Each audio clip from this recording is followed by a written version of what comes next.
Price Lord. இயேசு கிறிஸ்துவ நாமத்துக்கு ஸ்தோத்திரம் உண்டாவதாக. ஒவ்வொரு நாளும் நம்ம தேவன் வார்த்தைக்காக காலையில் காத்திருப்போம்.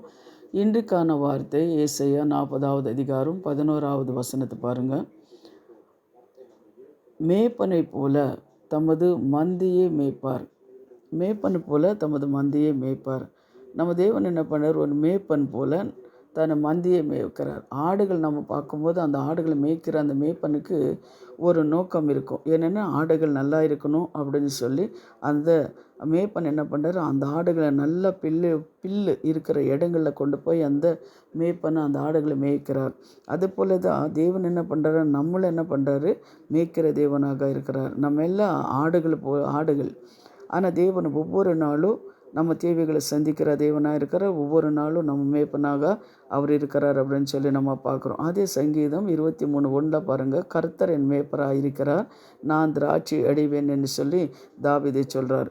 அதுபோல் நம்ம மேய்ப்பனுக்கு அந்த ஆடுகள் மேலே அவ்வளோ ஒரு அன்பு இருக்கும். அதனால தான் அவர் என்ன பண்ணார்? நமக்காக இந்த பூமிக்கு வந்தார். நமக்காக வந்து ஒரு 33 வருஷம் எப்படி வாழணும் அப்படின்னு சொல்லி வாழ்ந்து நம்ம செய்த பாவங்களுக்காக அவர் மரித்து 3வது நாள் உயிரோடு வந்து சதா காலங்களும் உங்களோட நான் இருப்பேன்னு சொல்லி அவர் என்ன பண்ணுறாரு? நம்மளோட இருக்கிற தேவனாக இருக்கிறார். அன்பான தேவ ஜனமே, தேவனோட பிள்ளைகளாக நாம் இருக்கிறோம். ஒரு மேய்ப்பன் நம்மளை மேய்த்து கொண்டு இருக்கிறார். அதே சங்கீதம் 28:19 பாருங்கள். தேவரீர் உமது ஜனத்தையே ரட்சித்து உமது சுதந்திரத்தை ஆசீர்வதியும், அவர்களே போஷித்து அவர்களை என்றென்றைக்கும் உயர்த்தருளும் அப்படின்னு சொல்லி தாவீது சொல்கிறார். அதுதான் நம்ம என்ன பண்ண, நம்மளை ஆசீர்வதிக்கிற தேவனாக இருக்கிறார், நம்மளை போஷிக்கிற தேவனாக இருக்கிறார், நம்மளை பாதுகாக்கிற தேவனாக இருக்கிறார்.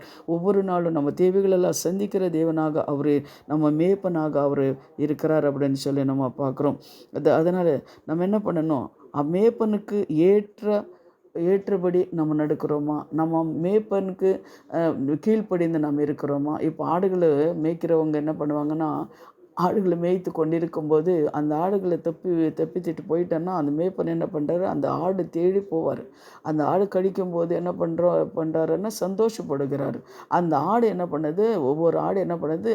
அது மேய்ப்பனு கீழ்ப்படியுது. அந்த மேய்ப்பனை கூப்பிடும்போது அந்த ஆடு என்ன பண்ணுது?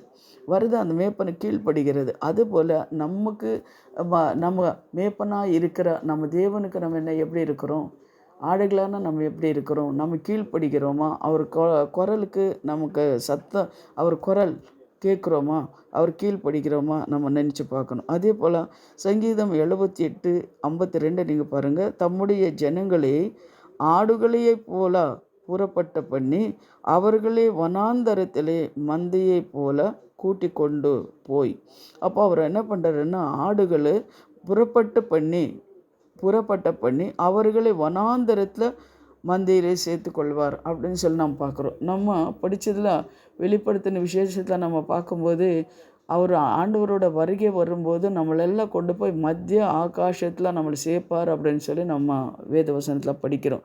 அதுபோல் ஆடுகளாக இருக்கிற நம்மளை என்ன பண்ணுறாருன்னா, ஆண்டவரோட வருகை வரும்போது மத்திய ஆகாசத்தில் 4 பக்கத்தில் 4 திசையிலிருந்து இருக்கிற அந்த ஆடுகளெல்லாம் கொண்டு வந்து என்ன பண்ணார்? மத்திய ஆகாசத்தில் அவர் வைப்பார் அப்படின்னு சொல்லி நம்ம பார்க்குறோம்.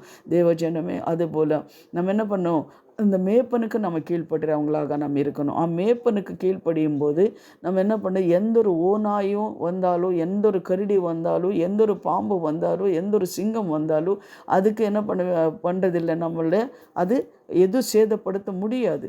அது அப்போ அந்த மேய்ப்பன் பார்வையிலே நம்ம இருக்கிறவங்களாக நம்ம இருக்கணும். அப்படி இருக்கிறோமா? அப்படி நம்ம இருக்கும்போது கர்த்தர் என்ன பண்ணுற? நம்மளை ஆசீர்வதிக்கிறவராக இருக்கிறார். இப்போ நம்ம ஜெபிக்கலாம். எங்களை அதிகமாக நேசிக்கிற பரலோக பிதாவே, சர்வ வல்லமுள்ள தேவாதி தேவனே, ஆமென். ஆண்டவரே கர்த்தாவே, அப்பா ஸ்தோத்திரம். நீ சொல்லியிருக்கிற இந்த வாக்குத்தத்த வசனத்தை தகப்பனே நன்றி ஆண்டவரே. மேய்ப்பனை போல தமது மந்தையே மேய்ப்பார் அப்படின்னு சொல்லி கர்த்தாவே நாங்கள் வேதத்தில் வாசிக்கிறோம். ஆமென் ஐயா. தகப்பனே அப்பா ஸ்தோத்திரம். எங்களுக்கு கர்த்தா மேய்ப்பனாக இருக்கிறீங்க கர்த்தாவே, எங்களை நேசி கொண்டு இருக்கிறீங்க. அதற்காக தேவனுக்கு நன்றி சுவாமி.